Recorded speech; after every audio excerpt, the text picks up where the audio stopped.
This is Atomic Biscuits, and I'm your host, BACFA.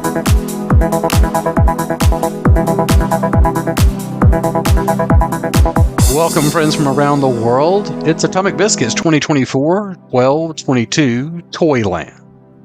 We're going to start our weekly news review over at dailycaller.com. Christmas came early. Attorney behind Fani Willis disqualification expects Trump Department of Justice to launch investigation. This is by Caitlin Richardson. Fulton County District Attorney Fani Willis is likely to face continued consequences over her failed prosecution of President-elect Donald Trump. The attorney behind the original motion to disqualify her told the Daily Caller, "I would be shocked if she wasn't investigated by the new Justice Department." Ashley Merchant, who represented Trump co-defendant Mike Roman in Willis's racketeering case. Merchant filed the motion in January, alleging Willis financially benefited from improperly appointing Nathan Wade, with whom she was romantically involved, as special prosecutor, pointing to vacations Wade financed using money earned from his position. In March, Judge Scott McAfee found the relationship created a significant appearance of impropriety, though he allowed Willis to remain on the case if Wade stepped aside. The Georgia Court of Appeals on Thursday ruled that Willis must be disqualified from prosecuting her case against Trump. "It's kind of like Christmas came early," Merchant told the Daily Caller. "We've had to fight for a hearing. We had to fight for subpoenas. We had to fight for evidence. We had to fight to call witnesses," Merchant said. "I mean, they fought every single step we took." Days after Merchant filed the motion to disqualify, Willis stood up in front of a church and falsely declared she'd paid all special prosecutors the same hourly rate, suggesting the attacks were based on race. Contracts obtained revealed she initially paid Wade a higher rate than the other attorneys, including Georgia's top racketeering expert. Though Wade paid for plane tickets and other expenses related to vacations the pair took together, Willis failed to disclose any gifts from him on her 2022 financial disclosure. The pair claimed they split expenses roughly equally and that Willis paid him back in cash.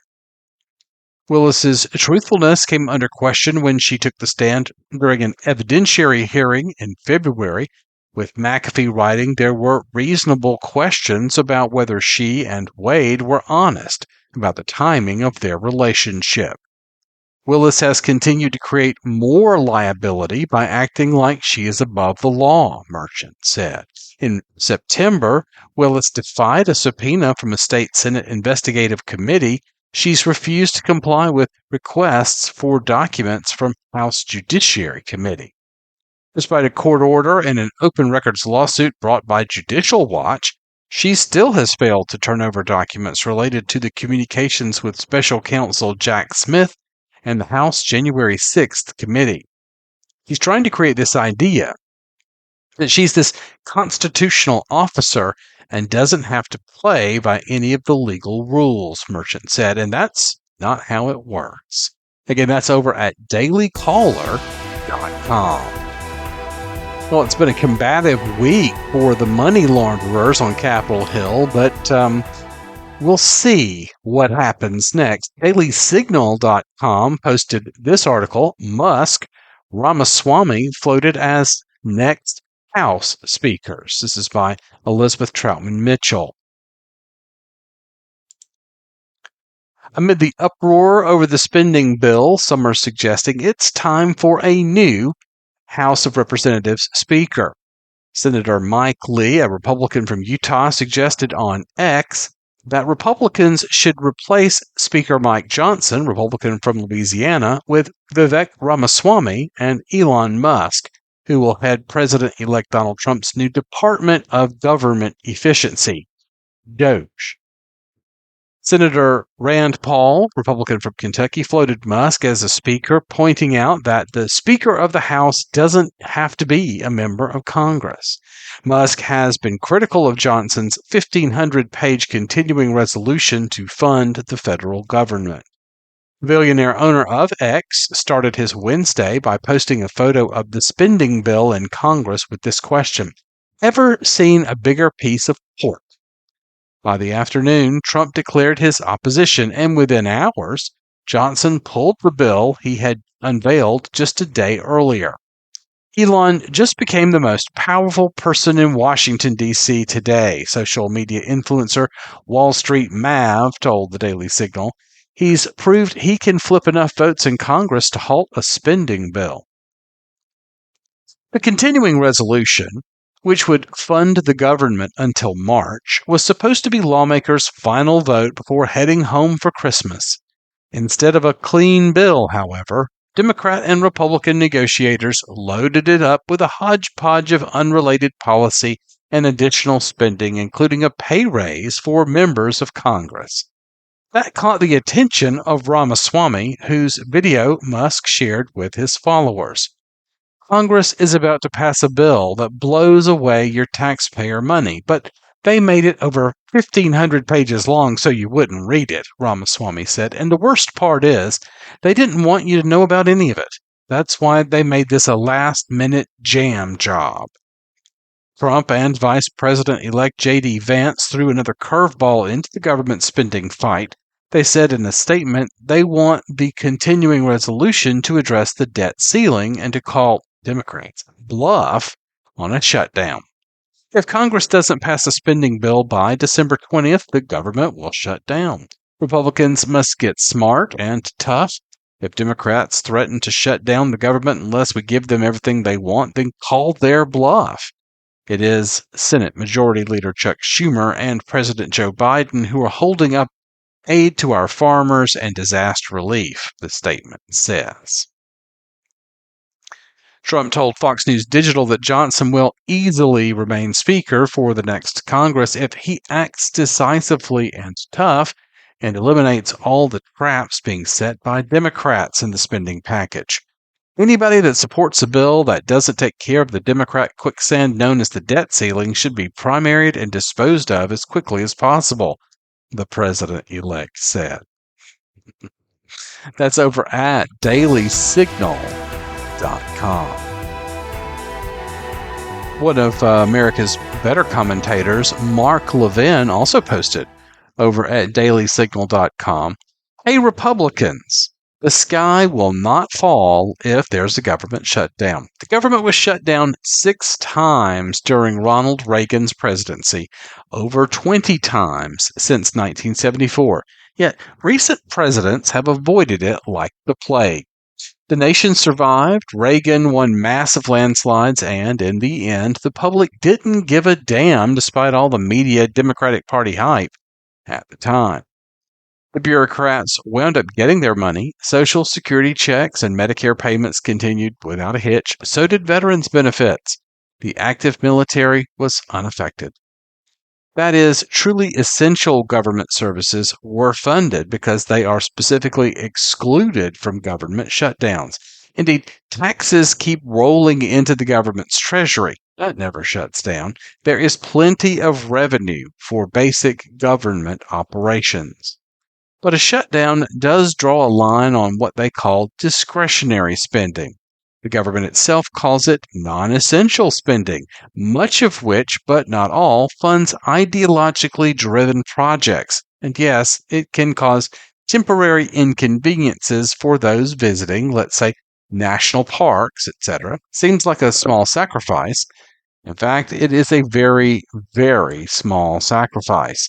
Many years ago on my radio show, budget guru and now never Trumper Paul Ryan told me the government never really shuts down. Indeed, he said when there is a so-called government shutdown, about 17% of the government actually shuts down.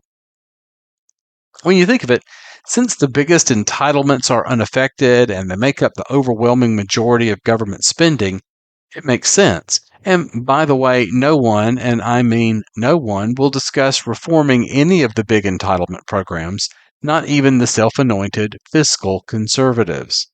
We're talking about a pittance in relative terms. Nonetheless, the Republicans need to take a stand somewhere. At least it'll be a beginning. And they should explain to the people that the Democrats and too many of their fellow Republicans spend, borrow, and steal like pirates, which will bankrupt the country for their children and grandchildren, further drive up inflation, including the cost of food, clothing, and energy, destroy the value of their paychecks and pension checks, eventually collapse the government altogether, and that this drug-like spending addiction must be broken before it's too late, which it already may be.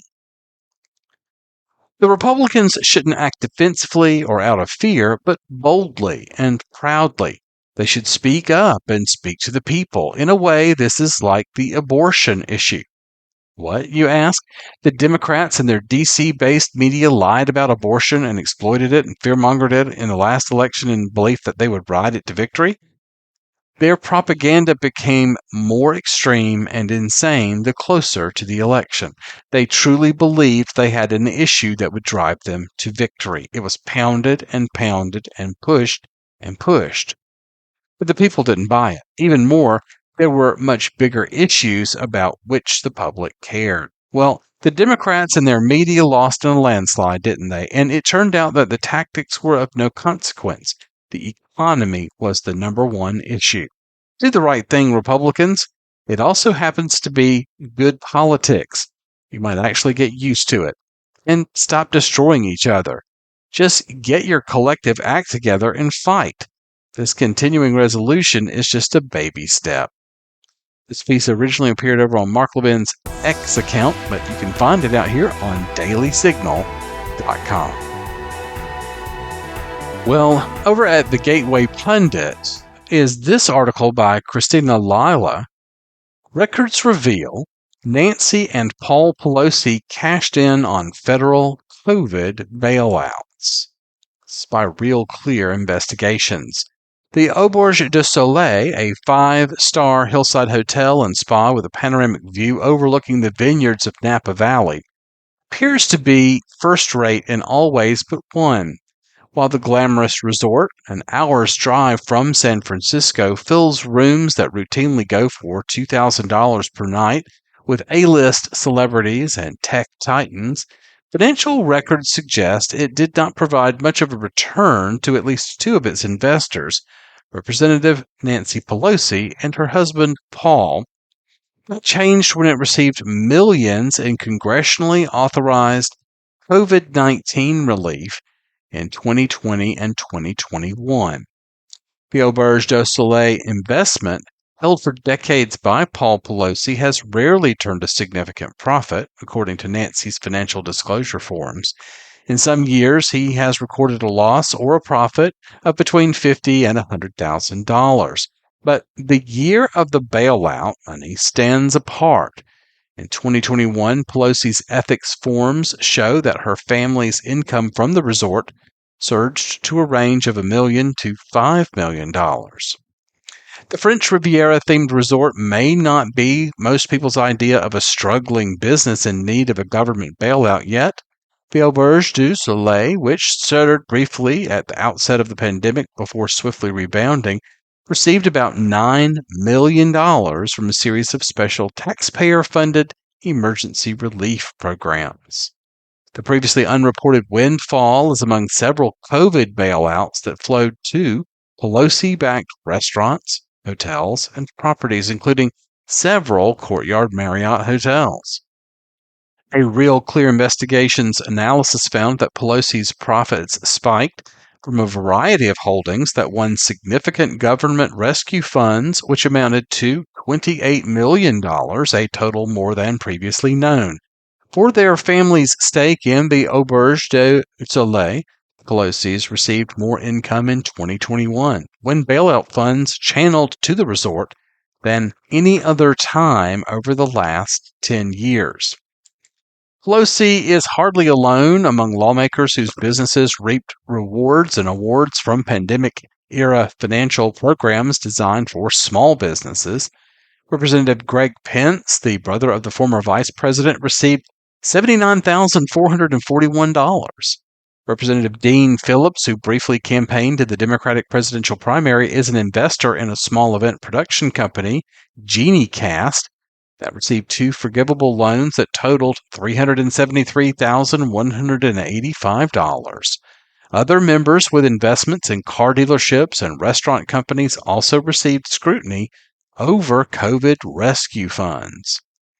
Yet Pelosi's personal stake in the unprecedented taxpayer gusher has never been fully explored. Pelosi, during her previous stint as leader of the House of Representatives, shepherded all federal COVID stimulus measures, which totaled about $5.5 trillion, one of the largest domestic spending efforts in U.S. history outside of wartime. These Republicans seem to have an endless tolerance for other people's sadness, said Pelosi at a press conference in December of 2020, admonishing her opposition for delays in passing additional pandemic spending programs. Programs were touted as disaster measures designed to save the economy and help needy businesses and families. The exact amount of Pelosi's profits from the Auberge du Soleil is unclear. The hotel is a privately held company, and the lawmakers file ethics reports that show a range of income and assets rather than a precise amount. Her office did not respond to a request for comment. The former House Speaker has gained notoriety over her husband's well-timed stock trades. Her husband, Paul Pelosi, 84, is an investor who has long dabbled in real estate. Fortune magazine, among other outlets, has reported on his unusually high gains from trading call options for technology-related stocks. The Pelosi household earned over 65% on trades last year, according to an analysis from Unusual Whales, one of several sites that track congressional trading activity. That record outshines even the most successful hedge fund managers. Pelosi's wealth has surged over her time in office. Disclosures show her net worth went from approximately $18 million in 1991 to nearly $250 million last year. The Speaker has no prior knowledge or subsequent involvement in any transaction. Pelosi's spokesperson has told outlets in the past over questions about her trades. The office did not respond to a request for comment. The COVID-related relief lavished on Pelosi's family private investment holdings has gone largely unnoticed. Early in the pandemic, there were scattered reports about lawmakers from both parties who stood to gain financially from the initial Paycheck Protection Program, the PPP. Small Business Rescue Fund, reporters at Roll Call noted in July of 2022, awarded forgivable loans to Bitchute, an Italian chain and firm tied to the El Dorado, a small hotel in Sonoma County, both owned in part by Pelosi. Pelosi-linked PPP loans disclosed by the media totaled around $2.4 million. That figure scratches the surface. Newly discovered government disclosures show that Pelosi's private holdings, such as the Auberge du Soleil Resort, received upwards of $28 million in pandemic-related taxpayer funds, including the PPP, the COVID-19 Economic Injury Disaster Loan, and a special grant program for restaurants. Much of the additional funding came from the second and third wave of pandemic stimulus legislation passed in December 2020 and March 2021 that authorized an additional $2 trillion in cash and forgivable loans for needy individuals, businesses, and local governments. The additional rounds of spending effectively doubled the initial $2.1 trillion CARES Act funds that began in March of 2020. The new legislation authorized a second wave of PPP loans, along with billions of dollars in grants to theaters, restaurants, and travel companies impacted by the crisis. After the initial outcry over lawmakers reaping financial rewards from the bailout programs they had authorized, Congress tightened the eligibility standards. These rules included a prohibition on PPP loans extended to companies in which lawmakers or their spouses owned a controlling interest, which the Small Business Administration has defined as an ownership stake of at least 20%. It's not clear if Pelosi violated any of the ethics rules. None of her family's holdings in businesses that received PPP loans is mentioned in her ethics disclosures, suggesting the family's stakes fell below the reporting threshold. Nevertheless, the Pelosi's profited handsomely from the bailout funds she advocated for as Speaker of the House. The Restaurant Revitalization Fund, one of the additional programs launched by the new round of pandemic spending, provided $5 million to the Auberge du Soleil in June of 2021. The funds were not restricted by congressional ownership of the underlying business entities. The resort also won a second PPP loan that totaled around $2 million in 2021. The first PPP loan, awarded the previous year, provided $2.9 million, helping the Pelosi's earn millions on an investment that has rarely turned a significant profit, according to Nancy's ethics disclosures. This was also the case for the Piatti Restaurant Company, the California-based pizza and Italian restaurant chain owned in part by Pelosi, which ended up receiving about $15 million in a mix of PPP and RRF grants and forgiven loans. The Pelosi household, in turn, received up to $1 million in partnership income distributions from their investment in the restaurant in 2021, the year that the company received the bulk of the government assistance. The investment return that year from Piatti was also the highest in over a decade from the Pelosi's. In previous years, they typically earned less than $50,000 from their stake in the pizza chain. Taxpayer assistance to Pelosi-backed resorts and restaurants may have come at the expense of other struggling businesses. In total, the Auberge du Soleil and Piatti won over $14.2 million in Restaurant Revitalization Fund grants, money that was shepherded through Congress by Pelosi and authorized by President Biden's signature American Rescue Plan legislation. Most applicants were not as fortunate. Less than a third of the eateries, pubs, and diners that sought funding from the program were approved, and the fund was quickly depleted after it opened. Billions of dollars in COVID money was cast as a targeted measure to save the economy. More recent analysis has found that the rushed programs were poorly designed and were a significant factor in the high levels of inflation experienced over the last 4 years. Estimates of how much government money was misspent widely vary. The Associated Press reported that fraudsters potentially stole more than $280 billion from the assorted pandemic relief programs. A Senate report noted that wasted and abused pandemic funding ended up in the form of Lamborghinis, luxury vacations, extravagant jewelry, and even an alpaca farm. The sheer amount of taxpayer losses due to pandemic relief fraud and abuse, noted Craig Eierman, a fellow at the Independent Institute, was on the order of hundreds of billions of dollars. There is no indication that the Pelosi's did anything illegal, but Eierman and other ethics experts argue the funds posed conflict of interest issues. He's not surprised that wealthy lawmakers tapped COVID-related largesse. To even pursue it, he added, they put themselves ahead of those who truly needed it. Then there's a tweet embedded here from Paul Sperry talking about breaking. Records reveal millionaires Nancy and Paul Pelosi cashed in on federal COVID bailouts. And thus begins this article over at thegatewaypundit.com. Republicans should use Article 5 of the Constitution to protect our institutions. This is authored by Ryan Silverstein via Real Clear Politics and is found over at zerohedge.com. In November, President Trump and Republicans won a broad mandate to govern. Consequently, Democrats are now seeking refuge in traditions and institutions they once sought to destroy: the Senate filibuster and courts of law. President Trump and Republicans should seize this opportunity to use Article 5 of the United States Constitution to protect these institutions for generations to come. Article 5 provides a two-step process for amending our Constitution. First, an amendment must be proposed. Under Article 5, there are two ways for proposing an amendment to the Constitution. 1.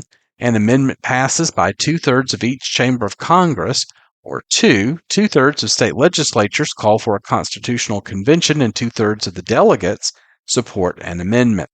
Once an amendment is proposed, 3/4 of states must ratify it for it to become law.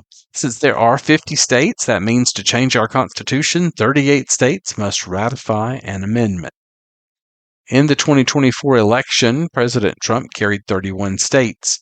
Moreover, Republicans control the state legislatures in 26 states, including some states Trump lost, like New Hampshire. Moreover, they flipped one chamber of state legislatures in Michigan, Minnesota, and Pennsylvania. They also made inroads in deep blue states like Maine and ended the Democrat supermajority in Vermont. From the top of the ticket to the bottom of the ballot, the country shifted right. President-elect Trump and Republicans should seize this opportunity to push for constitutional amendments that protect key norms and institutions from future attacks. First, Republicans should support an amendment constitutionalizing the Senate filibuster for all legislation, excluding spending bills from the House. The filibuster, a Senate procedural mechanism that requires 60 votes for legislation to be passed, plays a key role in requiring bipartisan cooperation in the Senate. It's been used by both parties to prevent radical legislation from becoming law. While Democrats recently found support for the filibuster, there is a movement on the left calling to abolish it. For example, in 2022, Democrats tried to kill the filibuster. This effort only failed because independent senators Joe Manchin and Kyrsten Sinema voted against the filibuster-killing plan. In August, Senate Majority Leader Chuck Schumer expressed a desire to change the filibuster again, so Democrats could have an easier time passing legislation. Democrats clearly only value the filibuster when they're in the minority, but have no issue destroying it when they control the Senate. Adding the filibuster to the Constitution would prevent bipartisan cooperation and debate in the Senate, ensuring it remains the greatest deliberative body in the world. Second, Republicans should back an amendment that sets the size of the Supreme Court at 9 justices. Currently, the Constitution does not set the size of the Supreme Court. Democrats have spent years undermining the court's integrity to justify expanding it. Other Democrats, like President Joe Biden, claim the historically low public approval of the Supreme Court shows there is a need to reform our highest court. Yet, Supreme Court still has higher approval ratings than Congress and President Biden. Moreover, the Supreme Court still has higher public confidence than Congress or the presidency.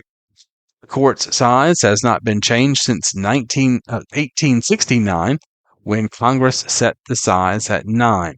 The court's size remaining at 9 has played a key part in allowing the court to maintain the public support and its independence. When President Franklin Delano Roosevelt tried to expand the court in 1937, he failed because the public viewed his attempt at expanding the court as an attack on sacrosanct institution. There is a long institutional and democratic tradition of 9 justices, which has allowed our highest court to remain isolated from the political fray. Alexander Hamilton famously defended an independent jury insulated from politics in Federalist Paper number 78, where he argued liberty would be extinguished if the judicial power were co-opted by the executive or legislative branches. Hamilton's fear may become reality, as Democrats may push for more justices when they retain power. Adding more seats would destroy the public's trust in any decision rendered by changing the public's perception of justices to politicians in robes, instead of neutral arbiters of law. Enshrining the number of Supreme Court justices in our Constitution would preserve the High Court's independence from political pressures and ensure the public's trust in our independent judiciary.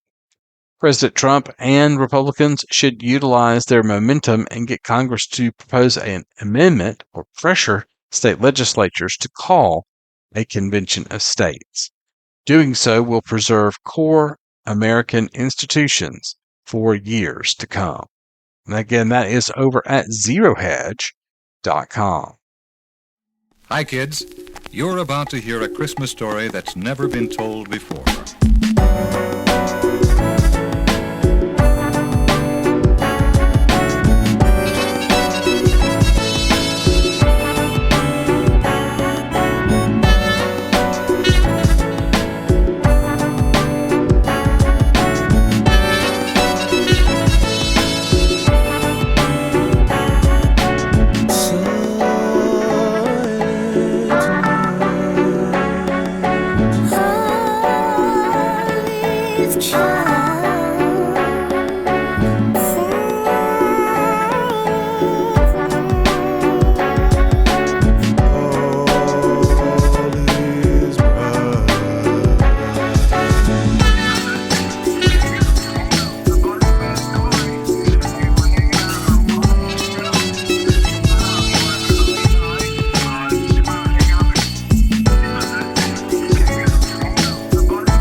Just settled down for a long winter's nap. Out in the street there rose such a clatter, I jumped out of bed, as mad as a hatter. Stumbled down the stairs, 2 at a time, just as our clock told its 3 a.m. chime.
True.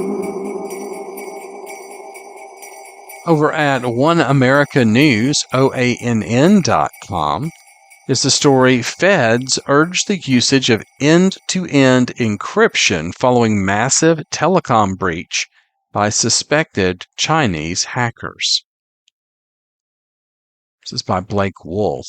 Following a massive telecom breach, Apple and Android users are being urged to refrain from receiving two-factor authentication codes through text, risking exposure of non-encrypted messages by suspected Chinese hackers. The Cybersecurity and Infrastructure Security Agency, the CISA, released a memo this week on Wednesday responding to the threat and instructing people to not utilize SMS as a second-factor authentication method for online accounts. SMS messages are not encrypted. A threat actor with access to a telecommunication provider's network who intercepts these messages can read them, CISA stated. The FBI urged smartphone users to use encrypted messaging apps like Signal or WhatsApp earlier this month after suspected Chinese hackers gained access to AT&T, T-Mobile, Verizon, and 5 other networks in order to snoop on certain service users. Apps like WhatsApp, Apple's iMessage, and Signal all provide an extra layer of security as they're all end-to-end encrypted, meaning the messages can't be monitored by potential hackers. Charlie Paulin writes over at VirginiaMercury.com, Virginia to host world's first fusion power plant. Chesterfield project promises clean energy, billions in investment, and a solution to surging power demand. Virginia could soon make history as home of the world's first nuclear fusion power plant, state officials and private sector leaders announced Tuesday.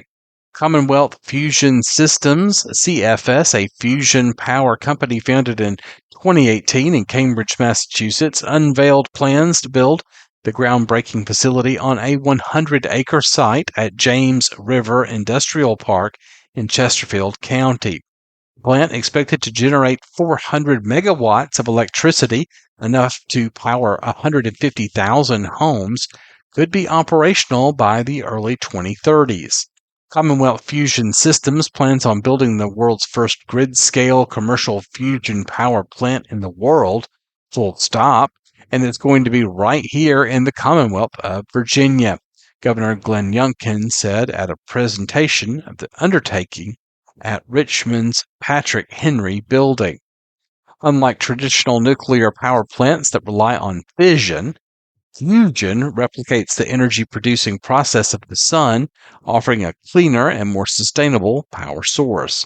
The project, which would occupy about 25 acres of the site, signals Virginia's growing role in shaping future energy solutions. The announcement came as Virginia's energy needs are surging, driven by the rapid growth of data centers that power big tech operations. These facilities consume enormous amounts of electricity and water to process and cool computer systems. A report from the Nonpartisan Joint Legislative Audit Review Commission, JLARC, released last week, found that energy demand from data centers could triple from about 10,000 megawatts today to about 30,000 megawatts by 2040 if infrastructure like new transmission lines were already available. Virginia's 2 largest utilities, Dominion Energy and Appalachian Power Company, are already exploring small modular nuclear reactors to meet rising energy demands, with Dominion also investing in offshore wind, solar, and natural gas. Fusion power offers another path to clean energy, avoiding emissions that scientists link to climate change and its increasingly intense and frequent storms. There's more to read here over at VirginiaMercury.com. I'll leave the link to this and all the stories that I cover on this show out on my account at Gab. You'll find me at BACFA. Over at RedState.com, Putin signals willingness to talk with Trump, not Biden. This is by Ward Clark and posted on December 19th. Has Tsar Vladimir I noted the writing on the wall? Has he noticed that his writing loudly proclaims Trump? It's an interesting question, especially since Putin is now signaling a willingness to sit down and talk with incoming American President Trump. Why is it interesting? Because the Russian dictator wasn't especially interested in talking to the outgoing American president. Russian President Vladimir Putin said Thursday he was ready to meet U.S. President-elect Donald Trump in search of compromise and potential talks to end the war in Ukraine almost 3 years after ordering the full-scale invasion of Moscow's neighbor. Speaking at his annual phone-in with journalists in Moscow, which lasted more than 4 hours, Putin claimed he hadn't spoken to Trump in more than 4 years, but that he was ready to discuss the war with the incoming U.S. leader at any time. If a meeting takes place at some point with the newly elected president, Mr. Trump, I am sure we will have plenty to talk about, he said. They certainly would. To paraphrase Winston Churchill, in such affairs, jaw, jaw, jaw is better than war, war, war. But both sides have to see it that way. President-elect Trump has long been an advocate of talking to people, presumably on the theory that you can't reach any kind of agreement or understanding with anyone unless you're talking to them. But does Tsar Vladimir have a return to the status quo ante in mind? That's doubtful. There's always a catch, and that may be found in Putin's continued remarks with a bit of judicious reading between the lines. Putin, who sounded bullish on Russia's military gains in Ukraine during his marathon press conference, said Moscow has always said that we are ready for compromises and negotiations, but that the other side needs to be ready as well. The longtime Russian leader said Moscow does not want a long-term ceasefire agreement, but rather a durable peace secured with guarantees for the Russian Federation and its citizens. Let's take this through in segments, shall we? First, comment that Moscow is ready for compromises and negotiations, with the caveat that the other side needs to be ready. Coming from Putin, who we should remember is an old KGB apparatchik and comports himself accordingly, and that second part of the quote sure seems to carry the added meaning that the other side needs to be ready to give me what I want. Second, the remark that Moscow, on whose behalf Tsar Vladimir apparently speaks, wants a durable peace secured with guarantees for the Russian Federation, may very well be taken to include guarantees for the Russian Federation to keep most, if not all, of the Ukrainian land we now hold. Note that there is no mention of Putin's willingness or lack thereof to talk with the current president. That's somewhat understandable, as Joe Biden is now the lamest of all the lame ducks throughout history and is finding out that the status isn't all that quacked up to be. Also, we might mention that he's non-compos mentis and incapable of any serious discussion. Still, if President Trump has a chance to talk with the Russian dictator, he should do so. He has nothing to lose by it. But then, neither does Tsar Vladimir. That's over at redstate.com by Ward Clark.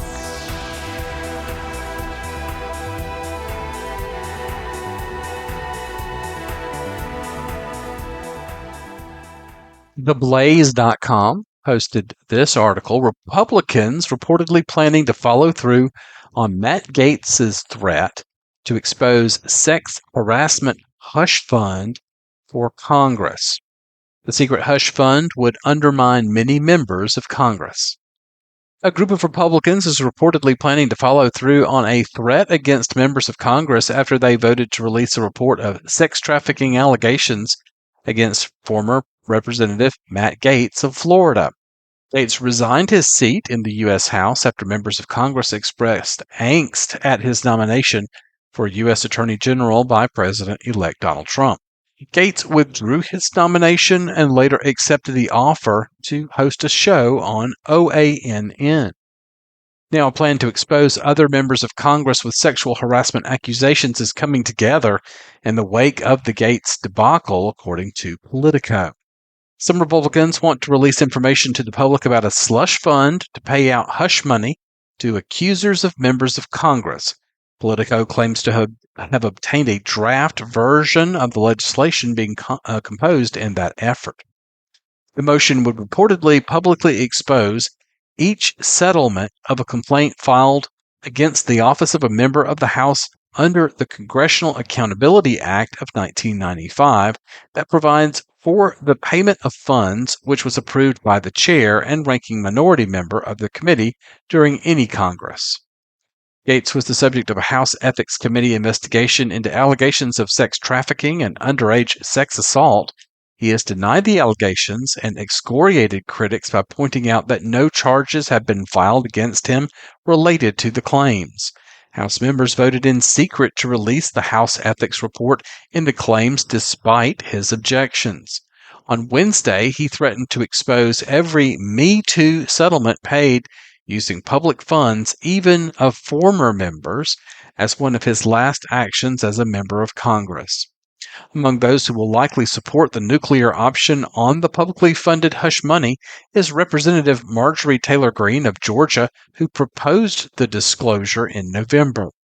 For my Republican colleagues in the House and Senate, if we're going to release ethics reports and rip apart our own that Trump has appointed, then put it all out there for the American people to see, she wrote on social media. Yes, all the ethics reports and claims, including the one I filed, she added, all your sexual harassment and assault claims that were secretly settled paying off victims with taxpayer money. On Wednesday, Gates admitted to womanizing and drinking too much when he was younger, but continued to defend himself against the criminal allegations. It's embarrassing, though not criminal, that I probably partied, womanized, drank, and smoked more than I should have earlier in life. I live a different life now, he wrote. Again, that's over at theblaze.com.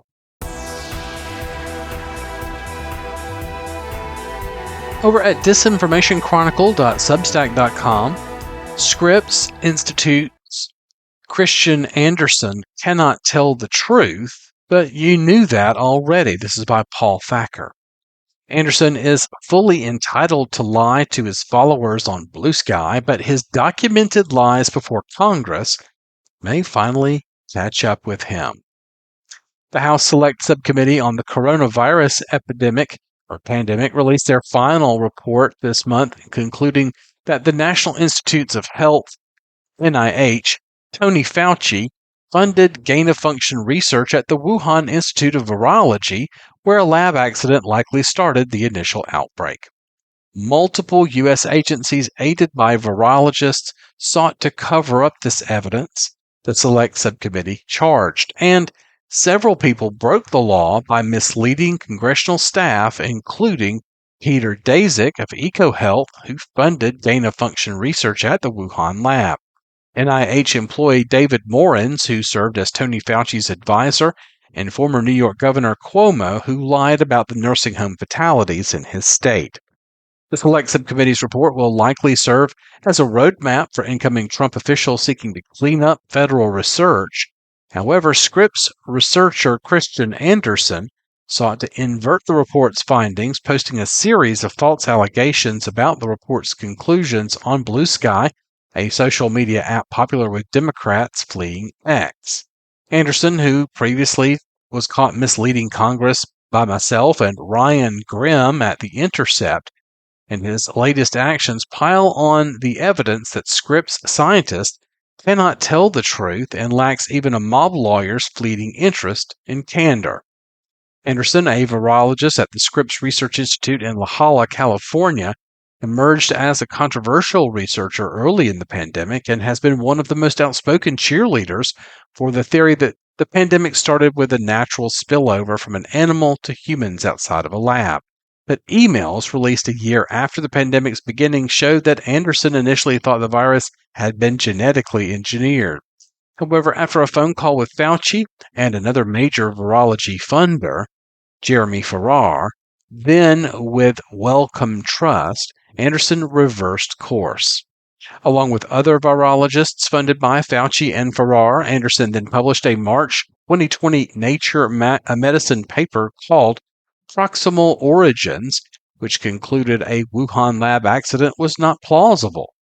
The Nature Medicine paper thus diverted any blame from Fauci for possibly starting the pandemic, as he was funding that same lab in Wuhan. Emails later showed that Fauci and Farrar helped guide the Nature Medicine piece to publication, a fact which Anderson continues to deny. Emails and other private messages released in the summer of 2023 by Congress also indicated that Anderson's co-authors on the Nature Medicine paper may have put politics before science. Given the shit show that would happen if anyone serious accused the Chinese of even accidental release, my feeling is we should say that given there is no evidence of a specifically engineered virus, we cannot possibly distinguish between natural evolution and escape, so we're content with ascribing it to a natural process. Anderson's colleague, Dr. Andrew Rambout, wrote to a group of virologists over Slack in February of 2020. Yep, I totally agree that that's a very reasonable conclusion, although I hate when politics is injected into science. But it's impossible not to, especially given the circumstances, Anderson replied. Anderson did not return a request to explain his false statements, nor provide an explanation for who paid his lawyer when he appeared before the committee.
I wanted to wrap things up this week with an unserious article from weeklyworldnews.com. Yes, it's online too, Batboy and everything, to answer, what's going on with all the drones in the sky that people keep seeing. And it looks like they have finally figured it out. The article is titled, "Do You See What I See? Drones Actually Santa's New Tech." Grover's Mill. In the past weeks, the mysterious drones spotted in the skies over New Jersey have sparked countless conspiracy theories. Foreign powers, aliens, mass hallucinations. The Weekly World News has learned the truth about these drones, and it will melt even the hardest heart. They are the newest delivery system used by that jolly old man of the North, Santa Claus. According to Gary Ginkgo, an esteemed holiday historian, Santa has used the same delivery system for centuries. It's reindeer and sleigh, reindeer and sleigh. That's what he's been all about forever. In recent years, Ginkgo says, Santa has begun to adopt a new technology. He knows where he's going. He's good at that. But every now and then, he'd get lost, and that would be disastrous. A little while back, he got GPS, and it changed his life. What also changed Santa's life, evidently, were the growing numbers of children who, while technically good, frightened and alarmed him. Ginkgo would not comment on this, but his wife Kelly entered the room to continue the conversation. "Quiet, Gary," she said. "So how it goes is that Santa's in a house, and this kid charges him just as he came out of the chimney. Scares the pants off him. He doesn't even have time to eat cookies." That experience got him thinking. Gary Ginkgo attempted to regain control of the conversation. "You know that Santa can get any present he wants, yeah," he said. "All he has to do is give it to himself." The present Santa wanted was a fleet of drones that could deliver presents to these problem children while he sat safe at the North Pole. Well, as we approach Christmas rapidly, I just wanted to wish you and yours a wonderful Christmas this week and hope that you will continue to spend time with each other.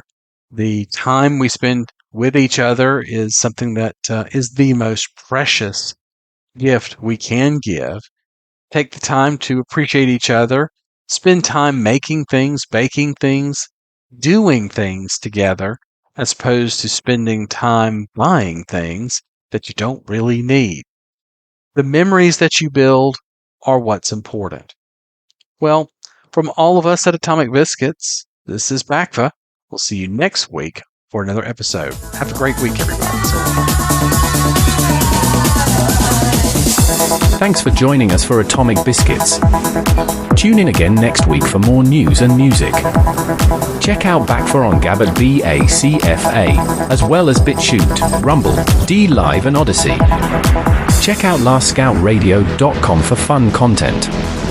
Listen to WBN 324 on radio stations around the world, on many streaming platforms, and World Broadcasting Network WBN 324.zil.